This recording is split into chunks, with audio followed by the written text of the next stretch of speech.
So this is the Roundtable. Hello, ladies. Thank you for joining us today. We have with us our lovely Tiana Kaye Blair. I apologize, Tiana. but Tiana will be the one leading the discussion. She's part of our Brierley resident acting company member, and she will be directing a future production with us. I'm not going to say what yet. We're going to save that for later. But how are you today, Tiana?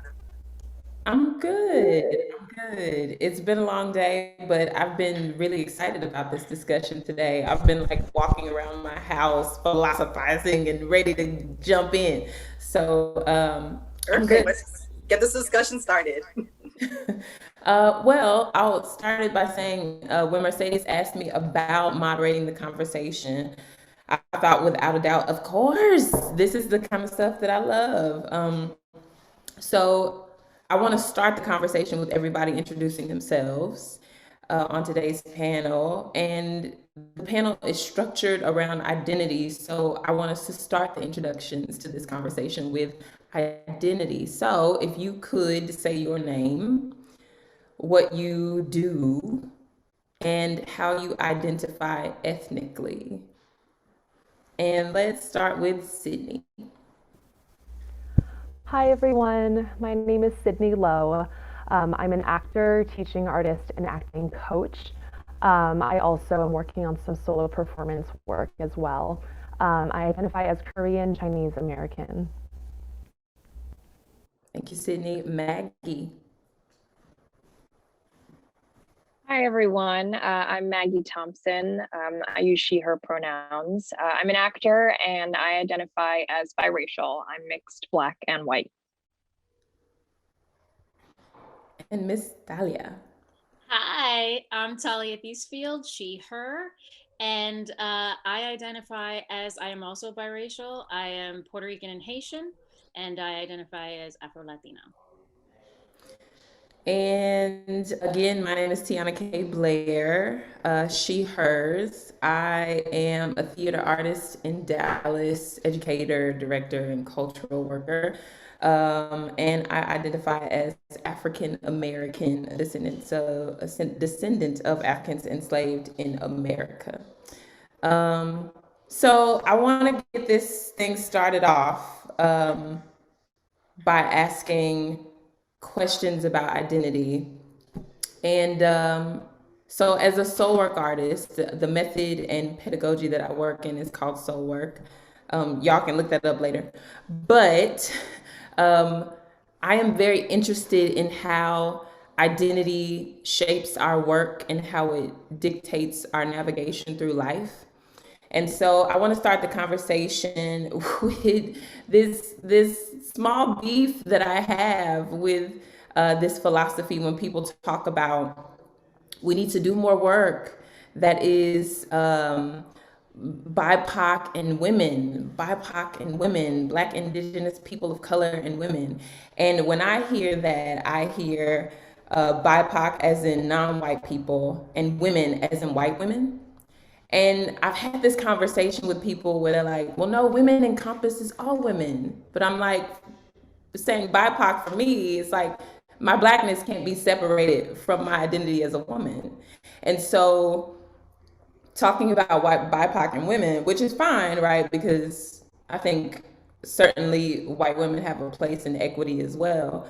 But it brings me to this idea of the intersectionality of sex and ethnicity, and how they are not mutually exclusive. So I want to talk about this intersection and how you feel it influences your artistry, how you feel it helps you to navigate rooms, some advantages or disadvantages to navigating rooms. Yeah, thoughts. Who wants to go first? Maggie's like, whoo, whoosh, whoosh. That's where we're starting. I mean, I immediately think to one of the last roles that I had before the pandemic, which was actually right before I worked with Tiana and In the Heights at Dallas Theater Center. I I was thrilled to be cast as the witch in Into the Woods. iconic role. I mean, once in a lifetime opportunity for me. And, you know, I found that, like you said, Tiana, you can't separate your ethnicity and your background from your womanhood, and they're not mutually exclusive. And so, you know, I really just found myself drawing my connection to the character as you know, from my experience being a Black woman, specifically in America, specifically at a time like now. And so, you know, I had a lot of discussions, and luckily I was working with a company that really does the work. And I can say that wholeheartedly. They really do the work, and I'm actually a member of their EDI board. But I had numerous conversations with the director about how my experience as a Black woman, the ways in which I have been either used and brought in or separated, because both things happen to this character, right? How that correlates with my real life experience. And I find that I often find myself in a position where I'm doing that, where the connections that I'm drawing between myself and the character have so much to do with my experience as a Black and or Latina woman in America. Which on the one hand is empowering, and it's a source of pride, and, you know, I feel very strong in that. But at the same time, I can't help but recognize that, like, not everybody does that. Do you know what I mean? Not every, and I don't want to say I'm forced into that position, but it's almost something that happens naturally, right? It's one of the first things I go to. And there are so many women in this industry who don't have these experiences to draw on. And so it's almost a double-edged sword, right? It's great to have something to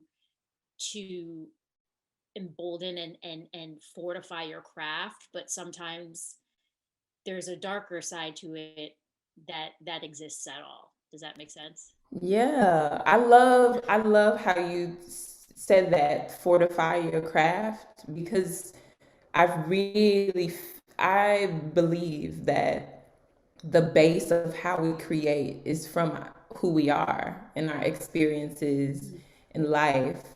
Maggie, will you talk a little bit about the intersectionality of womanhood and ethnicity, and how it has been, how it's sort of moved throughout your career and how you move through the world? Yeah, sure. I think actually the perfect example for me of this sort of what we're talking about is actually this show that I did at Dallas Theater Center, because I was in Little Women, um, which is this, you know, American classic, sort of, you know, it's lauded as part of like the American literary canon. It's written by a white woman. It takes place during the Civil War. I think it's 1863. But obviously about a white family, you know, typically until Kate Hamill's production, cast as a white family. It's this incredibly white American story, and it's sort of laced through with very, very gentle themes of abolitionism that actually don't even really surface by name in the story. But what was interesting about the production of it that we did was, you know, our cast was pretty diverse, but also I think there's sort of a power in like how much was left unsaid. I think something that sort of gets under my skin is sort of with the advent of you know, color conscious casting or more inclusive casting, is that there's a lot of like winking and nudging or like sort of over explaining to try and justify there being people of color in worlds that we don't typically imagine them being in. But something that was, to steal a word, fortifying for me, was that, you know, we had the incredible Liz Michael as Marmee. We had a Black Marmee. We had two of our sisters, myself, another, and Greenberry, another actress, we're both Black in these roles that are not typically cast as Black. So, you know, like this story is about coming of age and young womanhood and what it means to be a woman. But I think we were able to add this incredible layer, which is, you know, Little Women is, I wouldn't say that it's a flawed story, but I think it could also be used to uphold a very singular, very white feminist lens. But when you put actors of color in the room and you bring their experience and like allow them to flesh these characters out themselves, this incredible thing grows out of it, and it like improves on this work that, you know, has been lauded for over a century now.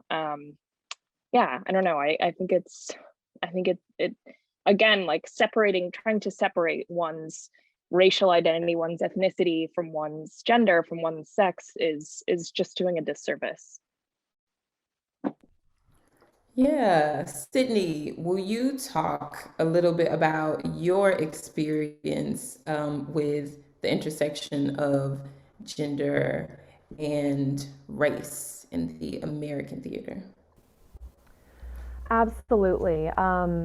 So the one experience that comes to mind is the show I did most recently at Dallas Theater Center, so The Wolves, because we think of that as a story of these girls becoming women and, you know, them sort of losing some innocence and maturing in a certain way. And I think that's part of why it's a particular play. I played Double Zero, who was the goalkeeper. She also barely talked until the very end of the play, like the final scene. And she also was sort of this high achieving but very quiet, sort of emotionally closed off character, which I found aligned with a lot of stereotypes of Asian women. And so I found myself, you know, thrilled to be doing the show, but also challenged to, you know, oh, I just don't want to fulfill the stereotype. I want to show that I'm more than that, and, you know, kind of deepen my part in that way. But so I think Talia was saying it is sort of a double-edged sword, constantly trying to differentiate myself from what people want me to be, but at the same time, perhaps being cast in that way. Or, you know, maybe this character just is quiet and really smart and really hard on herself, and that's okay. So for me, it is about sort of honoring myself and what I find myself, like what I find in the character that is reflective of myself, and trying not to be so tied down by what could go wrong by playing that part. Thank you. I want to introduce the lovely Gloria Benavidez. Welcome. We are starting our discussion off with talking about, you've heard, the intersection of being a woman and ethnicity, and how they are not mutually exclusive, and how they inform not only your art, but how you move through the world, how you move through those rooms in the theater industry. Will you talk a little bit about your experience, Gloria? Sure. First of all, wait, I'm sorry. You should introduce yourself. Sure, you got it. Hi, I'm Gloria Benavidez. It's lovely to see you, friends, old friends and new friends, Tiana, Sydney, and people that I haven't met before, lovely faces.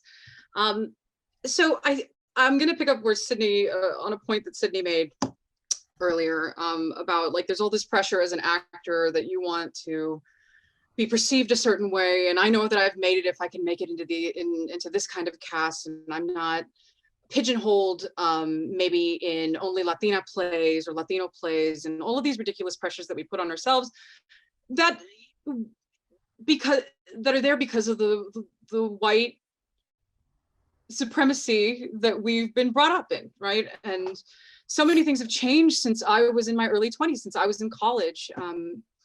And so the show that comes to mind for me is Real Women Have Curves. Now, I want to be fully transparent here. It's going to make me seem like a snob, but I want to be honest about what my thoughts were when I got cast in that show. Number one, I was thrilled to be in a show at the Theater Center. But then, of course, all the negative self-talk starts up, right? Where it's like, oh, they only want me for the Mexican play, and I'm only going to get cast in, you know, these stereotypical parts. The part that I played was Pancha. She's kind of a, for lack of a better term, a chola, kind of a chola part. That's what we came to. So yeah, I kind of turned my nose up to it, but I was excited about it. All of these conflicting feelings. But there came a point in the process. It was a Latina director and an all Latina cast and almost an all Latina crew, that we fell in love with each other. And I was like, holy shit, this is actually magical. This is exactly what I've been wanting this whole time. You know, I've been putting pressure on myself to be, you know, I know I've really made it if I end up in the all white cast or something, like some nonsense, y'all, that I put myself through. But it was pure magic. It was pure magic when I got in there. And Real Women Have Curves deals with body image issues and the pressure that women put on themselves, but doubly the pressure that we put on ourselves as Latinas, because I think it's actually stronger in Latino culture. And there's this scene where you get almost completely naked, and we were all in our underwear. And as a plus size actress, as a plus size female actor, female identifying, woman identifying actor, you know, that doesn't come up for me a lot. No one really asks me to take my clothes off on stage. And so, but there was this scene, and we all did it together, and we all jumped in. And it was something to feel the audience kind of take a deep breath when we all got naked on stage, and then laugh and cry and experience the same thing that I was going through on stage, to feel that from the audience. And yes, there were Mexican American women in the audience that had bodies that looked like mine, and that was beautiful. And they came to talk to me and they were crying, but there were also older white women and older Black women in the audience, and women of all shapes and sizes and shades. And that was truly something that I've never experienced on stage. But yes, it comes with everything that I mentioned before. It's a roller coaster, y'all. I love this conversation. I want to talk more about this idea of white supremacy, color blind, color conscious casting. Gloria, you said something that I thought reflects something that I go through too quite often, which is that I sort of find myself, or maybe it was kind of the reverse, especially in grad school, I find myself hungry for culturally specific work. I find myself hungry for culturally specific work, more so because, you know, and I completely identify with what it means to be cast as like the Black girl, or, you know what I mean? I understand that people can stereotype you and box you in, but the way that I understand my Blackness is different than how they understand it. That, like, I understand my Blackness is infinite, and that's not what stereotypes do. You know, stereotypes one-dimensionalize people. And I find myself hungry for culturally specific work because I think that Black girl exists 50 different ways, 50,000 different ways. And so this brings me to my next question, which got me excited once, you know, Maggie and Sydney started talking about color conscious / color blind casting, their differences, and how we see them. Several theater artists have argued that color blind casting is a failed attempt of equity and diversity, and have urged the theater industry to move toward color conscious casting. And I am interested in having a conversation about, what does color conscious casting mean to you? And is it the most effective way to achieve diversity and equity in the theater industry for non-white people? Any thoughts?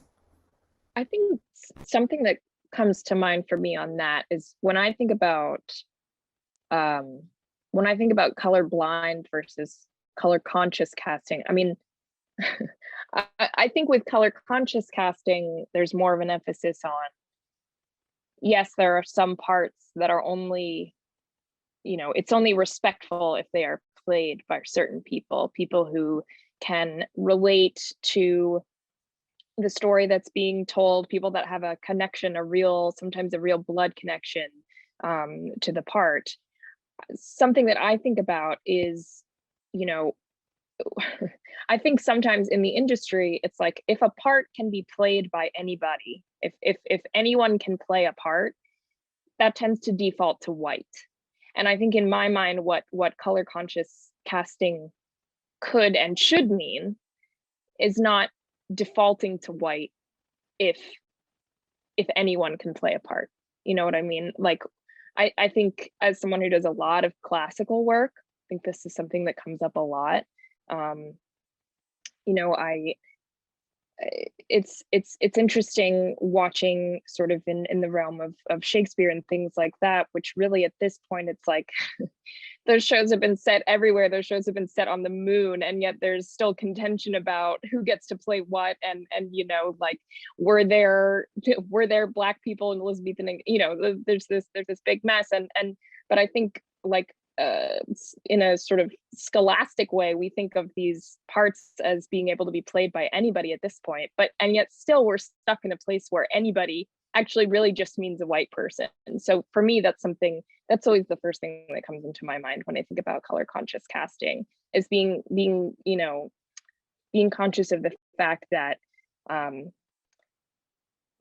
that the default isn't white, and that we have to move beyond that. I was going to say, as far as the difference between color conscious and color blind, I take issue with the term color blind, because the thing is I don't want you to ignore my color. You can't. You know what I mean? Not only can you ignore my color unless you are quite literally blind, but also, like, I don't have the option. And other people, especially other people, darker skinned people who live a different experience than me, have no choice. They don't get to ignore, and nobody ignores their color. So acknowledge my color. Let's not make it color blind. But to me, and kind of touching on something I just mentioned, color conscious casting, what I'd really like to see is a more conscious awareness of the colorism that runs rampant in casting. And I think that, yes, we should absolutely be focused on diversifying casts, but also looking on a deeper level into the colorism that happens, especially in certain productions and shows. I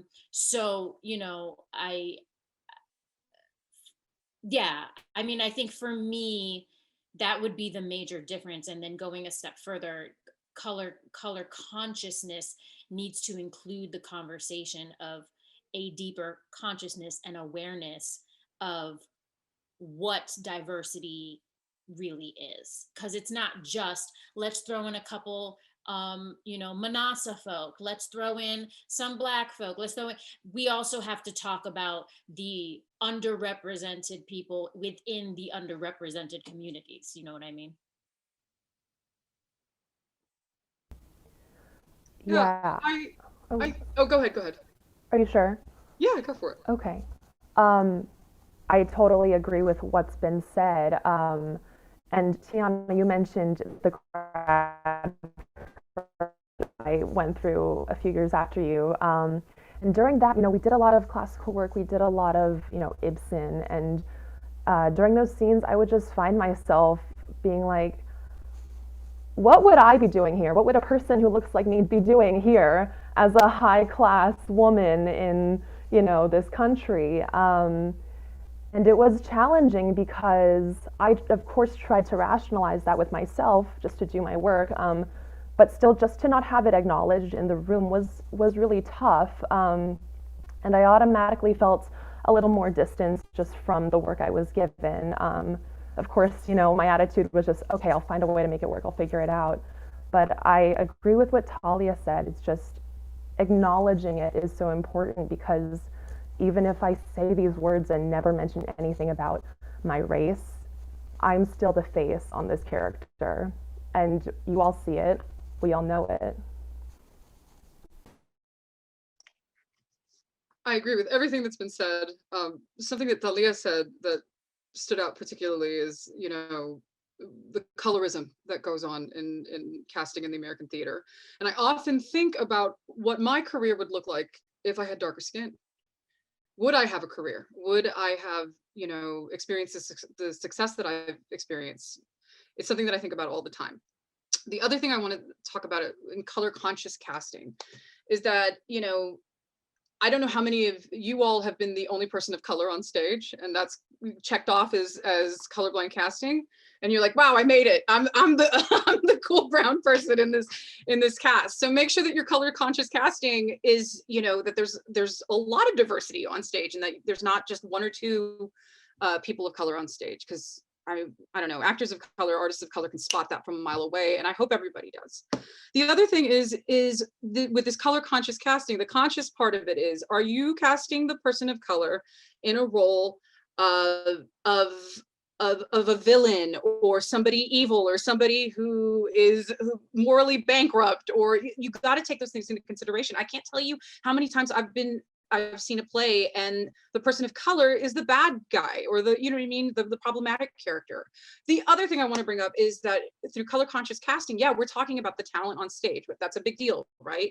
But do you have support on the back end? Do you have a crew of color? Do you have somebody who knows how to do hair? Do you know how somebody do you know somebody backstage who can help you and support you? Do these color have somebody to talk to if something goes wrong, which it often does? So you can't just put brown people on stage and say, well, our work is done, you know, we did so good. There's a whole approach to it. You have to think about everything. Go ahead, Maggie. I was just gonna say, I could not agree more. I was about to nod my head off my shoulders. I do a lot of work with undergrad theater students and undergrad theater students of color, and helping them advocate for themselves in their theater programs, which are, you know, a place where white supremacy really runs rampant. And one of the things that we talk about a lot is there's been a real uptick in diversity in graduating classes of theater programs lately. But the problem is that these incredibly historically white institutions have been accepting all these students of color with absolutely no framework or support to hold up these young, impressionable students of color, which essentially just turns out to be like abuse. You know, like when you don't have structures in place to specifically nurture and look after your students of color, your actors of color, you know, it just, exactly what you're saying. You can't just stick some brown people in a place that has historically been meant for white people and expect them to thrive, because that's just not how that works at all. So I could not agree more. Yeah.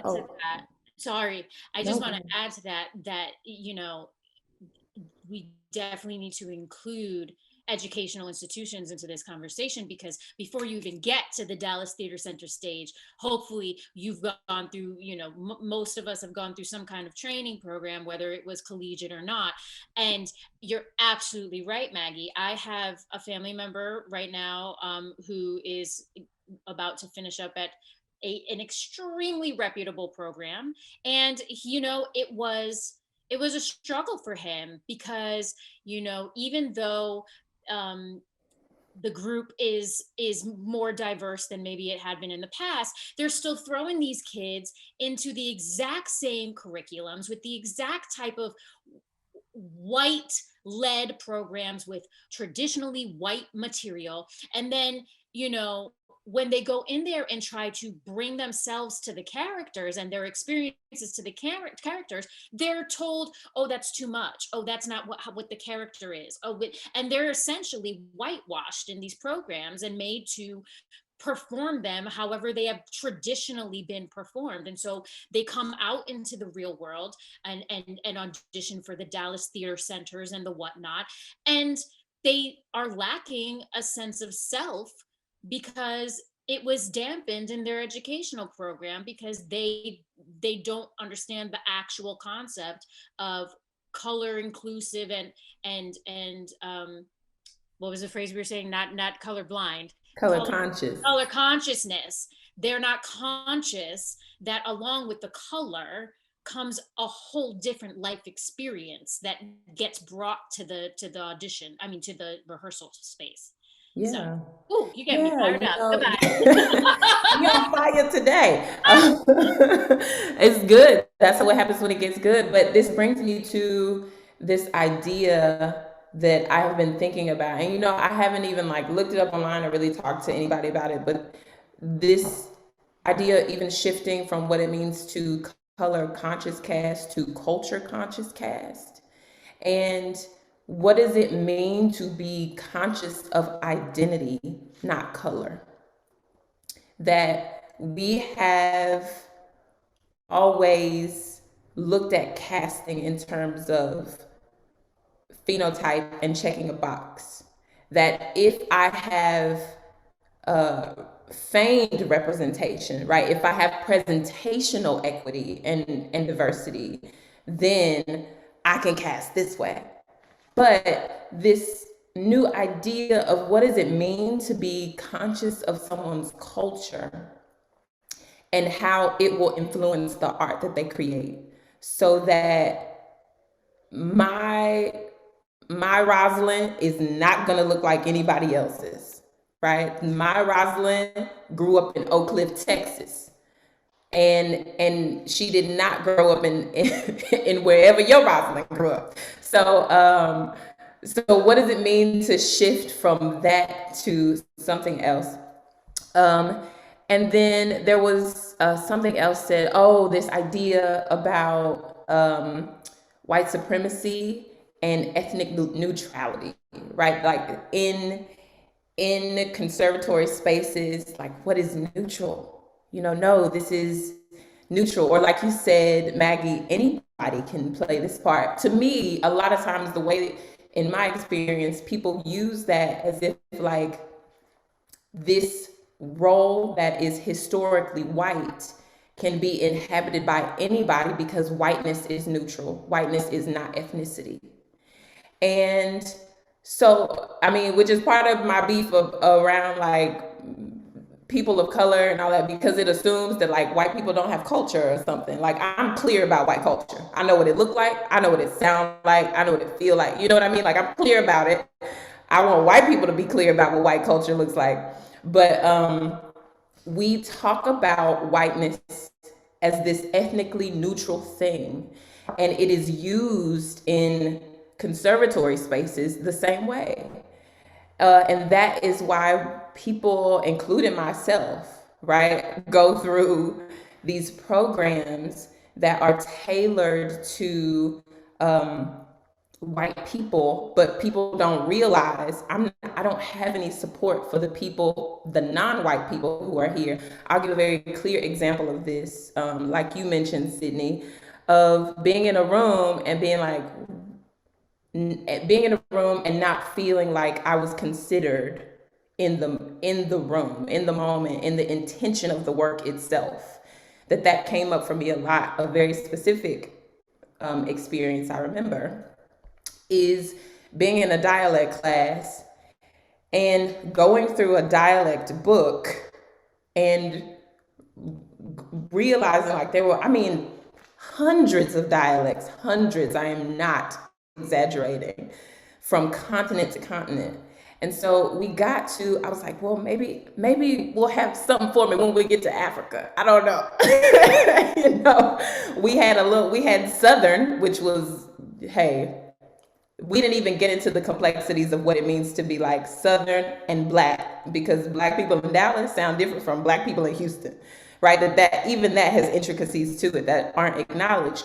But we got down to Africa, and the only dialect that was recorded was Afrikaans, which is the colonizer's dialect, right? So I looked at my teacher and I said, excuse me, I'm looking at this list of dialects, and I see that the only dialect recorded on a continent full of Black people is the one of the colonizer, the Dutch colonizers. And I just want to point out that that's extremely disrespectful and racist, and somebody should say something. So, and I mean, those conversations were often taken like, but that is the clear evidence of support not being there for the young non-white people who are going through curriculums that are tailored and filtered through whiteness. And we call it neutrality, right? Anybody can do this. This is for anybody, when that's just not true. So, yes. Maggie, yes. I know I was going to say that brought up a lot for me, thinking about, you said dialects, and it like, I felt like a jolt go up my spine, because for me, that's where, like, looking back at my time in my theater program, that's where I think some of the most obvious examples of sort of like the stranglehold that white supremacy has on this kind of education. Thinking about, you said neutrality, like what a word, because we toss that around all the time and we don't actually mean neutral. What we mean is white, because when I was in school and my freshman year, and we were in my voice and movement class, and we started working on sort of hammering all of the eccentricities and like local sounds out of people's speech, because we were all trying to head towards what was called neutral American. And like, what a ridiculous concept that is. Like, not to mention that, like you were saying, like people speak so differently, you could like, they're like, people speak so differently all across this country. Like what that actually means is like, mid-Atlantic or northeastern white American, but we don't call it that at all. We call it neutral, because that's this incredibly safe, very digestible word. And yeah, I find that. Whew. Yeah, I grew up on the border in South Texas, and so everybody from South Texas has an accent for the most part. And it's not even that, like, my parents spoke English and Spanish, but it's a lot of Spanish down there. And so I got into theater when I was 12. And the only theater in South Texas was a small community theater. Brownsville's 98% Latino, and the theater in Brownsville, Texas was 98% white people. So I was still one of the only Latinas at the time. I'm sure it's changed, maybe, hopefully. But even at that young age, I don't know if somebody told me explicitly at that age, or I don't know what, I picked it up that I knew I had to sound like white people, and I had to sound like a white person fast. This was the late 90s. I know things have changed, but that was reinforced in college. I did have one mentor, one Latino mentor at school, thank God. But I also had professors that said, you need to lose your accent. You need to lose your accent. Gloria, you don't speak with an accent at all. Congratulations. I mean, it was just, I was seen as some sort of unicorn because I was Mexican and I didn't speak with an accent, although I do still speak with an accent. It's totally there. But through that process, from the time I was 12 up until I knew better, I abandoned my Spanish completely. Like, I stopped trying to learn Spanish. It makes me feel vulnerable having this conversation, because I think it makes me sound like a villain, but I don't know where I got it in my head that I had to be white, and that was the only way I was going to be successful. Fast forward to 2020, 2017, 2018, where suddenly everybody is looking at color conscious casting and doing culturally specific work, and suddenly everybody wants me to put my accent back on because I'm doing Mexican plays again, and I've had to rework that into my skill set, and it's so weird, y'all. It's so weird. It is weird, but that is, I think that the American theater is making an attempt. I say this with hope, making an attempt to move away from this idea of ethnic neutrality, which I think is really, really helpful. But we get caught up, right, in these color blind casting things, because people don't actually understand the root and problem of white supremacy. They think like, if we just fix this thing, if we just nobody but white people on stage, put some non-white people up there, and that will, that will cure it. It's like that, but that's not the root. That is in fact not the cause. I love this conversation that we started to have about conservatory spaces and educational institutions. I am interested, especially Maggie, because you talked about what it means to you do a lot of European classical work. And I'm sure we've all had training in European classical work in some way, shape, or form, or have done European classical shape or form. And by extension of that, have been trained in culturally white methods and pedagogies and all of that. My question is, do we feel that they are still necessary in training? I'm not asking about, are they useful, because I don't want to deny their talent and gifts to the Western society. But what I am asking is that as our industry and conservatory spaces progress, are these playwrights' teachings and methods necessary to the training of young artists as they enter an industry that's moving away from colorblind casting and trying to be more conscious of culturally specific work and culture, sharing more stories? Yeah. That's a great question. I, as someone who's like, I'm a lifelong lover of Shakespeare, but when I think about what the things are that I actually get from classical work, for me, it's all about the meat of the text and how to really get something out of what feels at the beginning like a puzzle of words.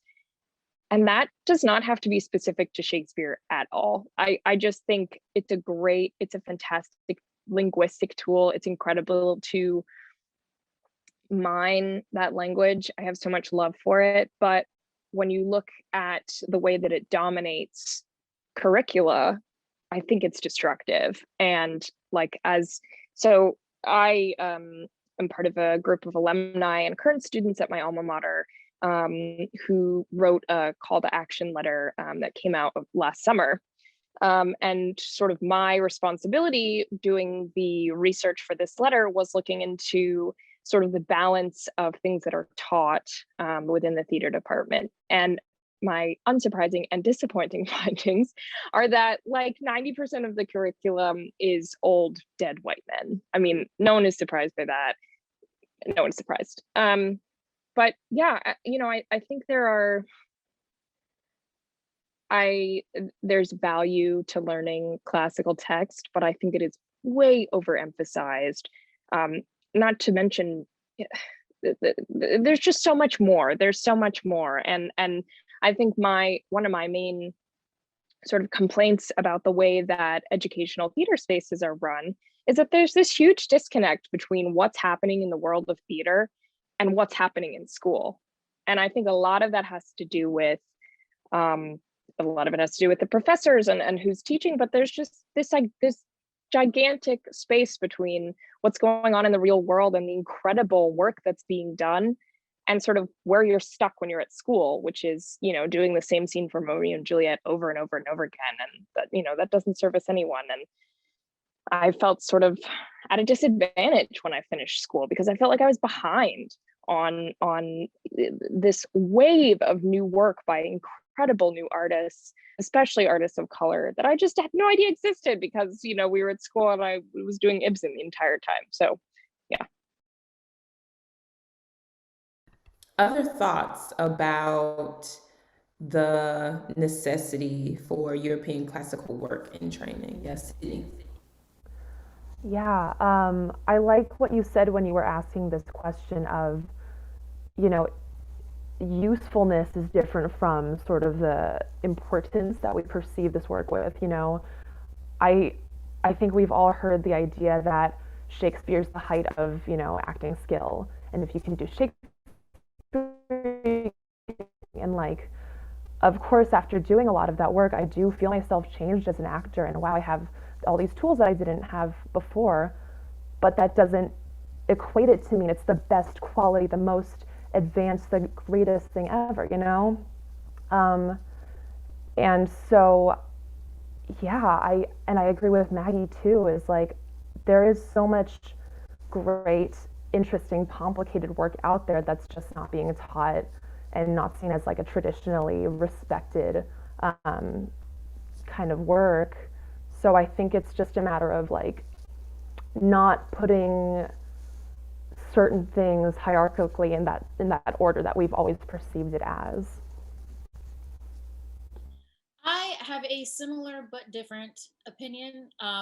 I agree with everything that has been said. Uh, the only difference is that I can't help but think about how a lot of folks first, a lot of people are first introduced to Shakespeare, like maybe high school or whatever. You read Romeo and Juliet in your English class or something like that, and you kind of bullshit your way through, and nobody really cares, and nobody knows what the heck they're saying.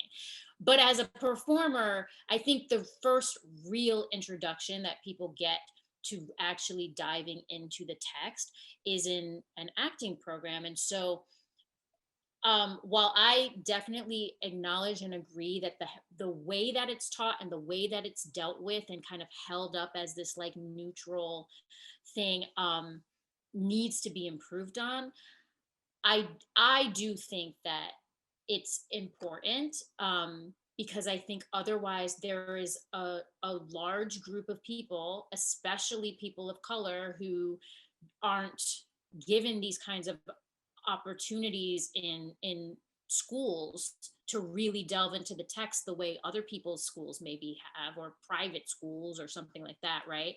I think having this opportunity to do so in theater programs is eye-opening for people. Now, in order for this to be, in order for to work, it has to be approached in a different way. So I think people need to be able to and taught to bring their own voices to it. I think a lot of us have seen, we can tell when somebody was taught like the Shakespeare voice or whatever. I personally love to see a Rosalind from Oak Cliff.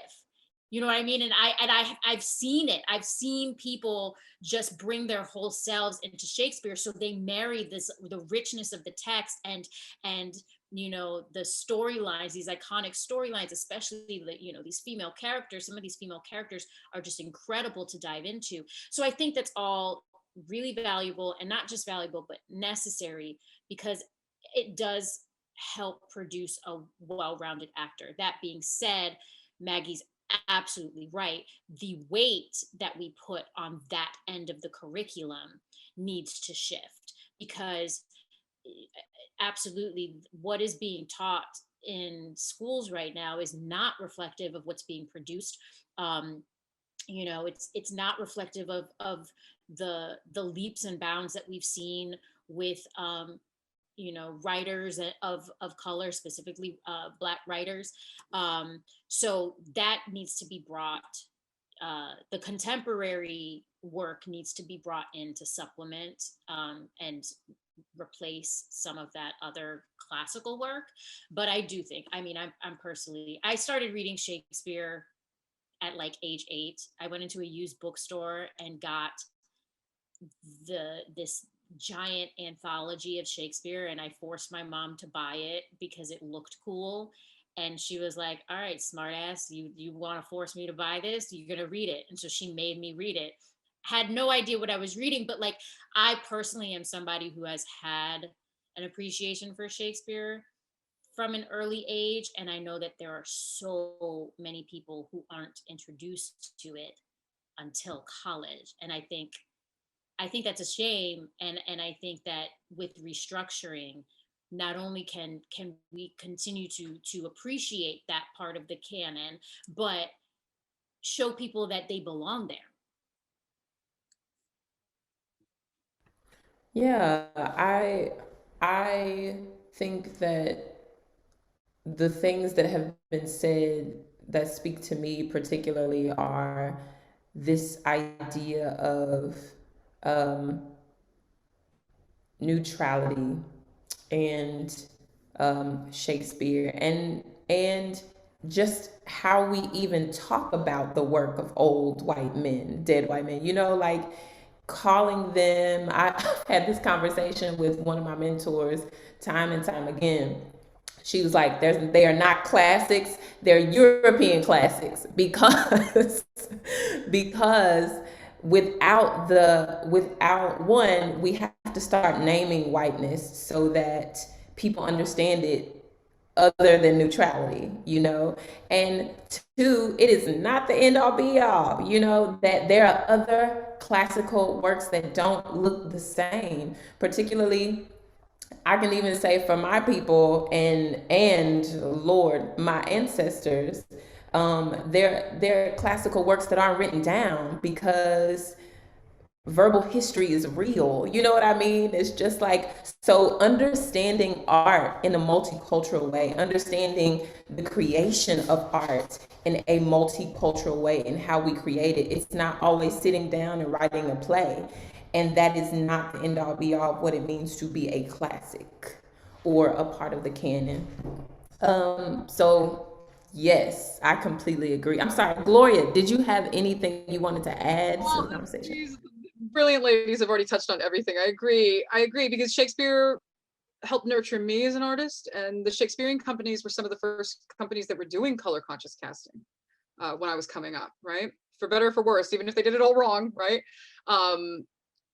And I just think, because I'm an educator as well, on when we're bringing these kids up, when we're teaching them about theater and we're spreading the gospel of theater, whatever, that you understand that you're going to have students that maybe English isn't their first language, and so to dump them in a Shakespeare class, like I was thrown into a Shakespeare class in college. I mean, the white kids were way ahead of me on everything, and I'm going to speak from a Latino perspective, but like I know of other Latino actors that it's like we have to work double time on the back end as adults to try to catch up with actors that have had training from the time they were very, very young. I know that's not everybody's experience, but that's certainly my experience. And we got to do more to nurture our kids that are coming up in these spaces. And of course, balancing it out and saying that Shakespeare's not the be all end all. It's a wonderful tool. It's done wonderful things for me, but there are other works, and not relegating persons of color to like special problems classes. And like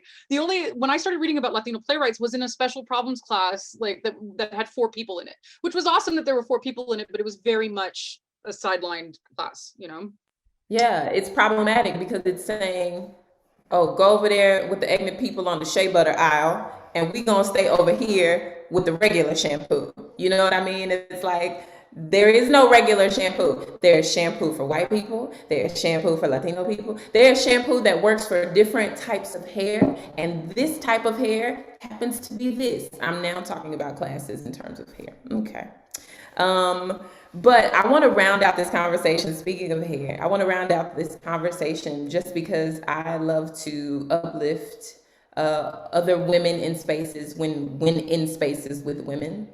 And so I want my last question to you all, and you got like 30 seconds to answer, is name a woman in theater whom you admire and why. Name a woman in the theatrical industry and why. Talia, start us off. Okay, I have always had such an obsession and fascination with Anna Davier Smith. The reason being that not only is she just insanely talented and gifted at like reading people and understanding and analyzing people and then turning that into art, but also the way in which she can take any person of any race and any background, economic background, education, no matter who they are, and as a Black woman, she becomes them. And she is the proof in the pudding that this craft is about experience. You know what I mean? It's not just about the aesthetics and matching this role looks like this or should be like this. She literally studies people of all kinds and then like becomes them. And I just think that that's so fascinating. She is a master of human experience, and that's why I love Anna Davier Smith. Sydney Lowe. Oh God, I'm trying to think. This is maybe not that she's not considered a theater artist, but she's a comedian, which is a form of solo performance. Ali Wong is so great. Yes. I'm seeing the responses. Yeah. She's very unapologetic in her work and acknowledges her identity, which is really complex, and is just very hilarious and very smart. Gloria. So this is going to embarrass the shit out of my friend Satya. Her name is Satya Chavez. She was in American Mariachi with me at the theater center. And she's part of a show that was nominated for a Drama Desk Award. She is 28 or 29. I mean, I'm hoping she's 28 or 29. She's younger than me. And she's just a rising star in the theater world. She doesn't seem to be hung up by the same things that I'm hung up on as an actor. And she's just so purely talented. I mean, it's just, I'm so proud of her. And I'm so in awe of her. And she's taught me so much as an actress of color, and has made me more confident, even though I have more years on her in this industry. And so I love her, and I cannot wait to see what she accomplishes in American theater. Maggie. Well, first of all, I want to say I love Satya. I adore her. She's amazing. Who doesn't love Satya? Yeah. I know, it's impossible not to. Mine is my cousin, Miss Eleanor T. Vanderberg, who is actually the reason I know Mercedes. Who is an incredible multidisciplinary performance artist, visual artist, costume designer, playwright, and musician, and who taught me as a young person that, you know, that being Black and being a theater maker don't have to be two different things. They can intersect. And is, you know, is the heart of my family, but also I think a visionary in the theatrical world, and I'm very lucky to know her. Mine would be a woman by the name of Dr. Crystal Chanel Truscott. I feel like she's throwing something at me now, like, stop talking about me. But I adore her. She is a brilliant educator, philosopher, playwright, and just all around badass woman. She is bad, and she inspires me every day because I remember to bring, or she encourages me to remember to bring every piece of my identity into a room with me. And that's the only way that I can create to my full potential. And so much love to her for that. And to all the women lifted up in this moment. Thank you all for this discussion. Thank you all for your thoughts and your gifts and your time and your talents. Mercedes, I'm going to turn it back over to you to take this thing on home. I'm like, my mic is off. This whole discussion is what I call, or in some spaces we call keeping it real. When my camera started up, you should have seen my face going, oh, writing down. Okay, so the notes. Okay, there were so many. Whew, this is what I wanted. Okay, so many amazing points made. I'm just like shook. This is why I brought all of you beautiful women to the space for this reason.